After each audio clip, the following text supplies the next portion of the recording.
একজন ব্যর্থ মানুষ কিভাবে সফলতা পেল, জীবনে ব্যর্থতা যেন তার নিত্যসঙ্গী ছিল। ছোটবেলা থেকেই সবাই তাকে অবমূল্যায়ন করত।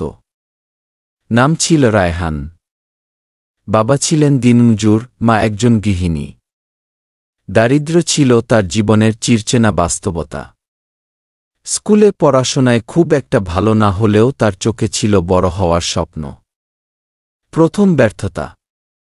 এসএসসি পরীক্ষায় সে প্রথম বড় ব্যর্থতার স্বাদ পায়।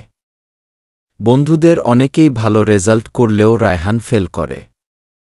সমাজ, আত্মীয় স্বজন, এমনকি কাছের মানুষরাও বলতে শুরু করে, এই ছেলের কিছু হবে না। কিছুদিন হতাশায় ভেঙে পড়ে রায়হান। নিজেকে অসহায় মনে হতে থাকে। কিন্তু তার মনের ভেতরে একটা আওয়াজ ক্রমশ জোরালো হতে থাকে, আমি পারব, নতুনভাবে শুরু। পরের বছর আবার পরীক্ষা দেয় রায়হান। এবারও ফল আশানুরূপ না হলেও সে থেমে থাকেনি। গার্মেন্টসে চাকরি নেয়, দিনে কাজ আর রাতে স্বপ্ন বোনা।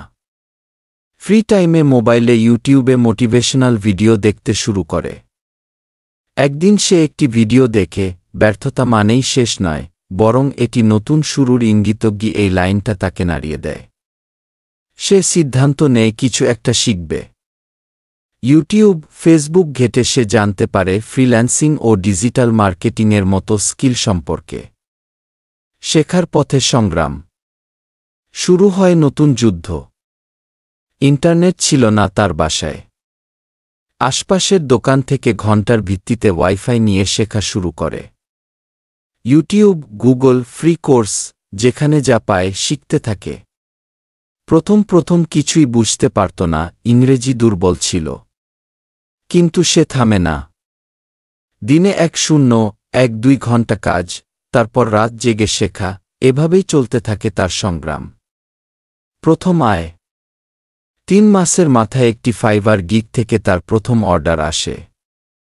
মাত্র $5 সেই অর্ডারটি ছিল তার জীবনের সবচেয়ে বড় অর্জন। তার চোখে জল এসে যায়, এ যেন তার শ্রমের প্রথম ফল। এরপর ধীরে ধীরে তার প্রোফাইল গ্রো করতে থাকে।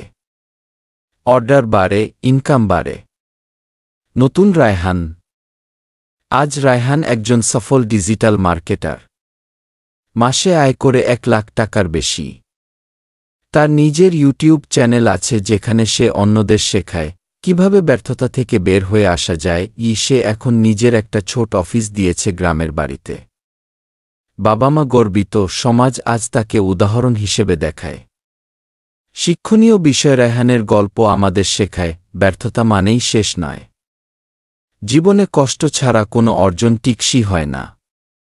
যে হারে তুমি পরিশ্রম করবে, সেই হারে ফল পাবে, দরকার শুধু ধৈর্য। নিজেকে অবমূল্যায়ন করা যাবে না, সবার মাঝে সম্ভাবনা থাকে, খুঁজে নিতে হয়। উপসংহার। প্রত্যেক মানুষ জীবনে কোনো না কোনোভাবে ব্যর্থতার মুখোমুখি হয়। কিন্তু যিনি সেই ব্যর্থতা থেকে শিক্ষা নিয়ে এগিয়ে যান, তার জন্য অপেক্ষা করে সফলতার রাজপথ। রায়হানের মতো হাজারো মানুষ আজ প্রমাণ করে দিচ্ছে, ব্যর্থতাই একদিন সফলতার মূল চাবিকাঠি হতে পারে। তাই যদি আজ আপনি ব্যর্থ বোধ করেন, মনে রাখবেন, এই ব্যর্থতা হয়তো আপনার সফলতার প্রথম ধাপ।